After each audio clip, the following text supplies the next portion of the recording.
Вспоминая сейчас свою жизнь, я могу сказать, что Ойлоп көрсөм, өмүрүмдүн баары өзүнүн нугу менен бир калыпта өтүп жатыптыр. Жаш кезимден кыял кеч, эмне болсо ошону жүрөгүм менен кабыл алган бала болуп өстүм. Жаш кезимде таптакыр уйкум келчү эмес. Тезирээк таң атканын каалайт элем. Баардык нерсени аңдап билип алсам деген ой тынчымды алчу. Бой жеткен кезде мен билбеген нерсени жөндөөнүн кереги жок экенин түшүндүм.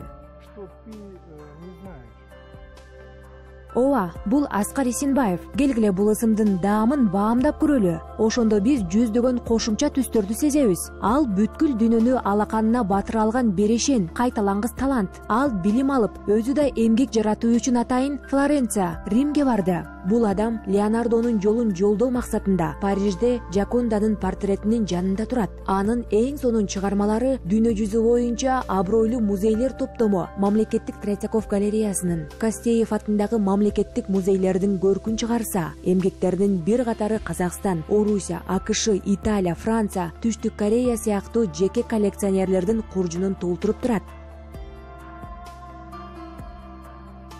Анын жеке жашоосунун түсү бул рухий жана сүрөтчү катары канаттануу, сүйүктүү жарын, баласын жоготуу, клиникалык өлүмдү башынан өткөрүү, ошондой эле дендароо абалы. Мунун баары анын өзгөчө жан экенинен кабар берет. Акыр аягы чындыктын түсү. Аскар Исенбаев азыр кеңири масштабтуу, чынчыл, колунан баары келген, кандай ой ойлобосун ишке ашыра билген, жалгыз эле 200 скульптуралык иштерди аткарган инсан. Он за те годы, что я с ним общаюсь, это больше 15 лет. Ал искусствода көп жаңы нерселерди жасады. Ал реалистик формалардан баштаган. Он начинал с реалистической формы, когда чындыкты так берүү керек болгондо, ал албетте римдик интерпретация менен реалистик форманы алгач баштаган адам. Кийин ал абстракцияга кеткен. Потом он пошел в сторону абстракции, когда геометрическая форма, но только объемная, должна была сообщить... Адамга көлөмдүү гана геометриялык форма кээ бир белгилерди билдирип турушу керек болчу. Ушул багыттагы сызыктардын кылдат катыштыгын изилдеп, өтө тактык менен жасап берди. Объемов, перепадов высоты. Жеке мен бул форма түшүнүксүз деген адамды жолуктурган жокмун.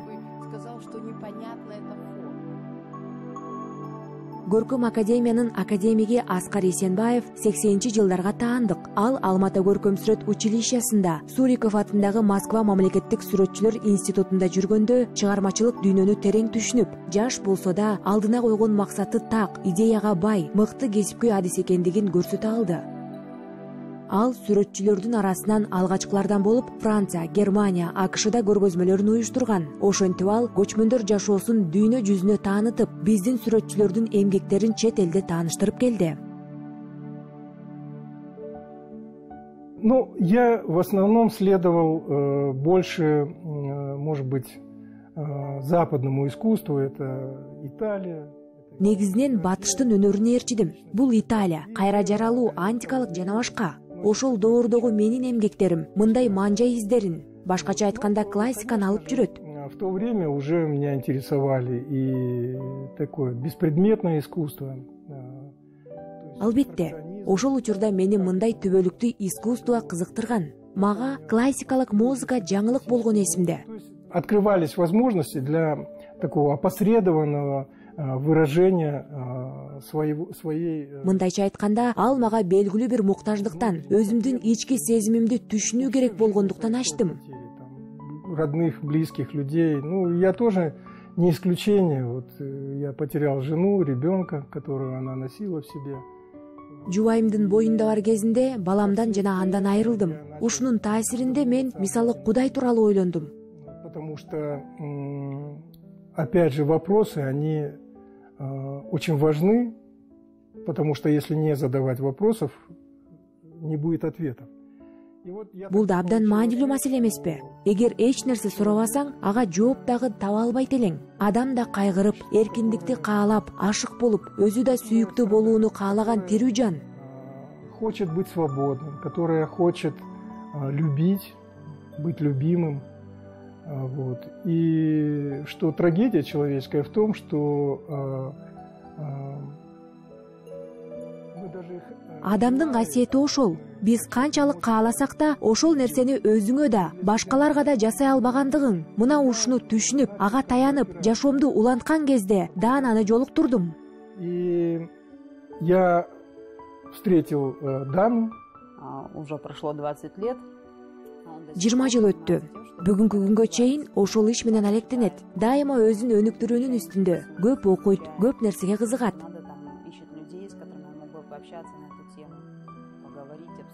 Кимдир бирөө менен баарлашып сүйлөшкүсү келген учурда бирөөнү издейт. Мени таң калтырганы, ал ушунча тынчы жок, алдыга умтулуп, бир орунда турбаган адам.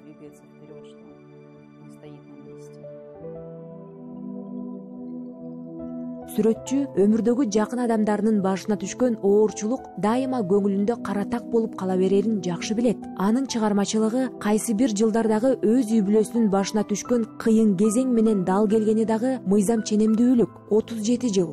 Өтө кыйын учур болду. Апасы Эрмекова деген фамилияны алып жүргөн. Бул Алимхан Эрмеков Алаш партиясынын төрагасынын орун басары. Ал эми анын тайэжеси Даметай Эрмекованын жолдошу Темирбек Жургенов. Москвада өткөн Казакстандын 10 күндүгүн биринчилерден болуп уюштурган агартуучу. Алардын бардыгы өтө билимдүү, жигердүү адамдар болгон. Аскардын апасы дагы абдан эрктүү жана чечкиндүү жан болгондуктан баласына көркөмсүрөт окуу жайына барууга багыт берген.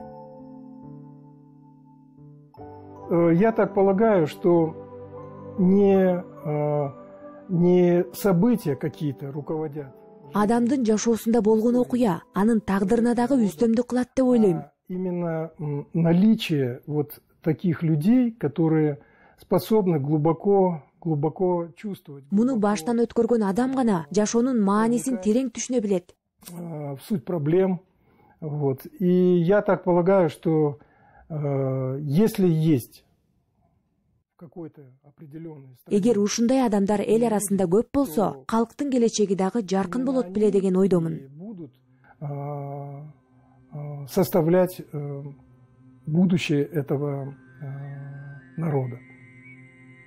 Что сделал Оскар?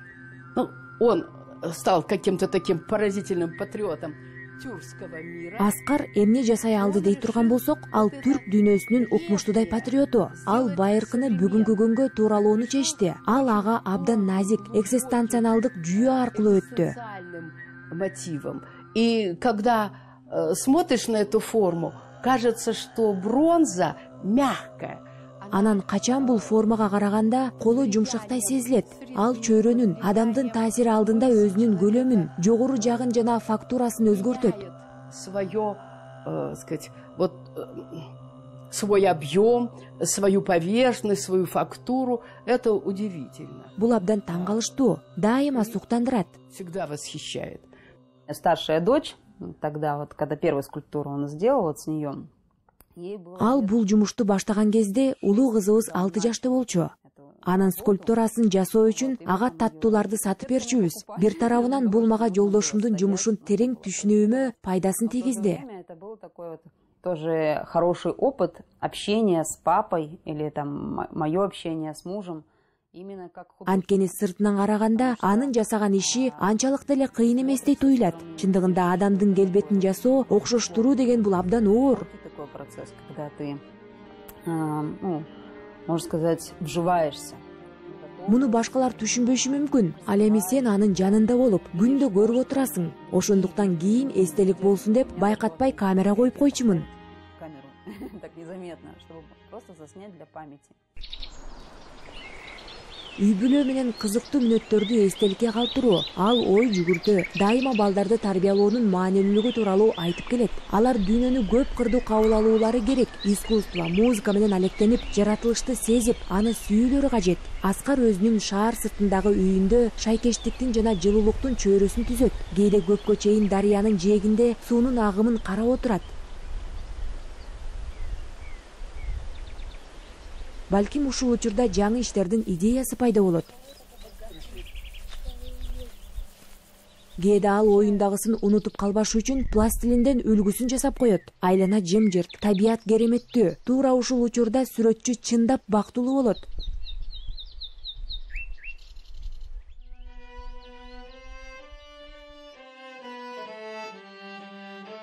Сулуулуктун шайкеш келүүсү мына ушул чындыктын түсү деген ой келет.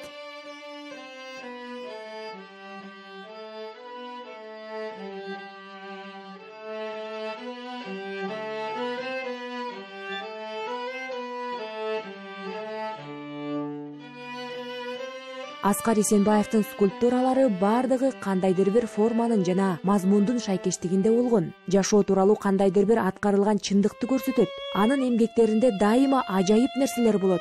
Сүрөтчү өзү дагы бул нерсенин болушун четке какпайт. Я обнаружил такую вещь, что наряду с античной, например, культурой, с античной цивилизацией, мен мындай нерселерди таптым. Мисалы антикалык маданият жана антикалык өнүгүү менен катар көчмөндөрдүн маданият өнөрү болгонун билдим. Искусство, культура номадов, в которую бы входили не только, допустим, народы такие традиционные. Анын ишинде Орто Азиянын калкы гана эмес, европалык бөлүктүн скифтери, америкалык индейцтер жана башкалар. Бул кеңири тароо. Американские индейцы, ну и так далее. То есть это огромный раздел. Вы представляете, вот идя таким путем и создавая эти произведения, то есть изучая... Сиз ишенесизби? Бул эмгектерди жаратууда бардык архитектониканы баштан аяк изилдеп, Орто Азиянын дүйнөгө көз карашын, тарыхтын маңызын билген кезде көзүм ачылып, муну мен жаңы кырынан тааный баштадым. Видение истории, взгляд на мир, на историю мира из Центральной Азии. Он стал работать, ну, так скажем, на стыке множества... Ал көптөгөн жанрдын ар кыл багытында эмгектенди. Ал биринчи болуп Абайды жасаган. Душа замерла, затылок похолодел, потому что вдруг... Улуу инсандын келбетин көргөндө денең дүрт этет. Аны жалгыз гана казак калкынын эмес, жалпы түрк дүйнөсүнүн кемеңгери деп эсептейсиң. Ну и всего тюркского, в нем как бы такая вечность проглянула. Конечно, мы и так знаем, что Абай вошел... Албетте биз Абайдын түбөлүк болуп каларын жакшы билебиз. Кантсе да анын келбети европалыктардыкындай элес берип, Европа үчүн мүнөздүү. В нем звучит экзистенциальное начало, то, что это характерно для Европы. Я думаю, что менимче өзүм дагы, балдарыбыз дагы скульптура өмүрүбүздүн бир бөлүгүнө айланып калганын азыр деле толук баамдай элек сыяктуубуз. Анын жумушу абдан назик, мазмундуу болгондуктан адамды чоң ойго жетелейт.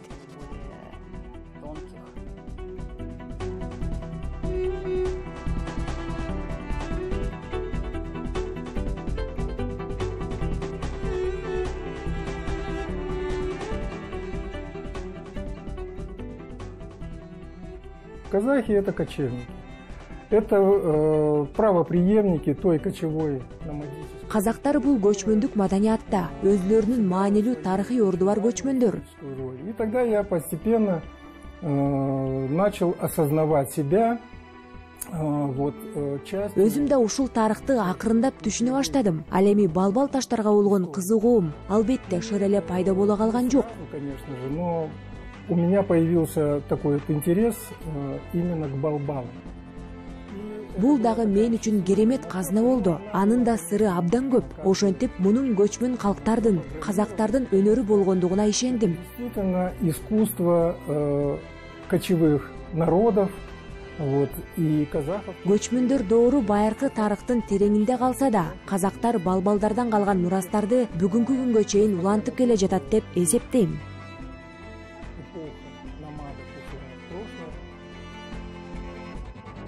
Сүрөтчүнүн түбөлүктүү чыгармачылыгына көз салсак, анын өткөн тарыхтан жаңычылдык табууга умтулганын байкайсыз. Бизге табышмактуу, белгисиз жаратылышка ал форма берүү үчүн кең талааны кыдырып, өнөр калдыктарын, гербендердин изи менен жүрүп, жыйнап келет.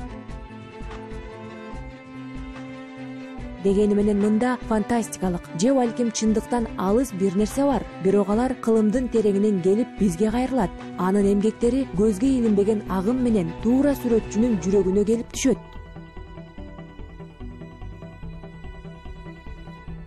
То есть это были люди, которые что-то принесли. Муну бабаларга карай алып бара турган жол деп айтып койсо да болот.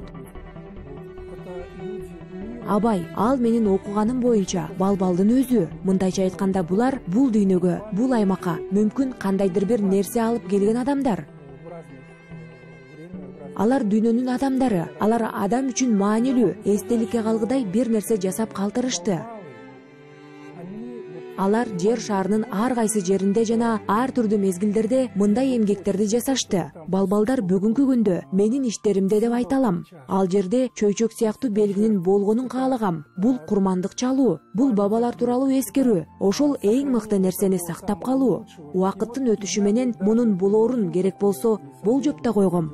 Дүйнөдөгү кайсы бир музейге келип, ал жерден көчмөндөр деген бөлүмдү көрсөң, толук баамдай аласың.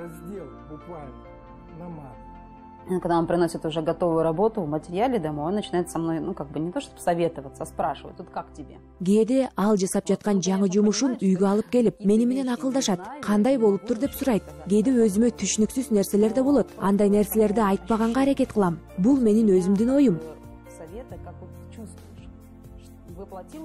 Кээде менден берейин деген оюмду жеткире алдымбы? Кандай сезилип жатат деп сурап калат.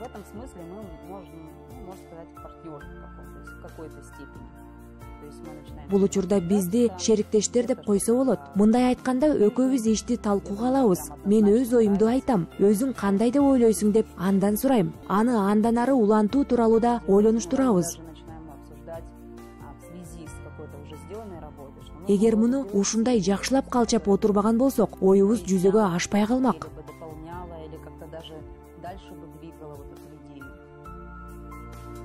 16 жашка чейин эки дүйнөдө өмүр сүргөндөй күн өткөргөн. Көз алдына элес болуп келген кейипкерлер менен бирге жүргөн. Аларды так даана көргөндүктөн кээде кайсынысын чыныгы жашоодо, кайсынысы оюнда экенин байкабай, чаташып да калган учурлары болгон. Чоң энеси да бала кезинде эмненин жаман, эмненин жакшы экенин туура түшүндүргөн. Ал жаш, идеяларга бай жана ак ниет болгон. Туура ошол мезгилде искусствону баалоочулардын тааныгандары боюнча маанилүү болуп калган жаңы иштердин идеясы жаралган эле. Когда смотришь на его апостола Петра, не важно, что это христианский герой. Качан анын Петр апостолун караганда, бул христиандык каарман экени маанилүү эмес.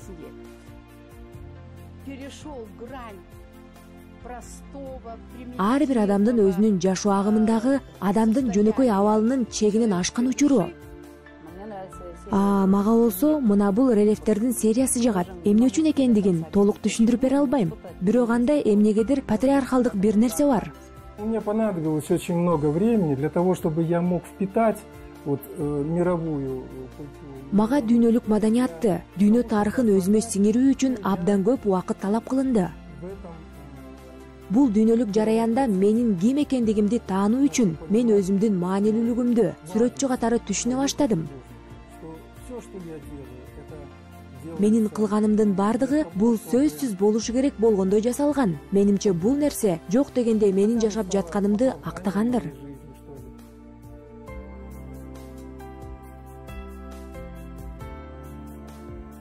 Аскар Эсенбаев тагдырдын сыноосунан өтүп, өзүн жалгыздыкка калтырбаган адам. Канчалаган кыйынчылыкты адамдык касиети менен, өтө көрөгөчтүгү менен башынан өткөрө билди. Анын иштери тиричилик кубанычынын сезими менен дээрлик, позитивдүү. Бул чынында эле бактылуу адамдын чыгармасы.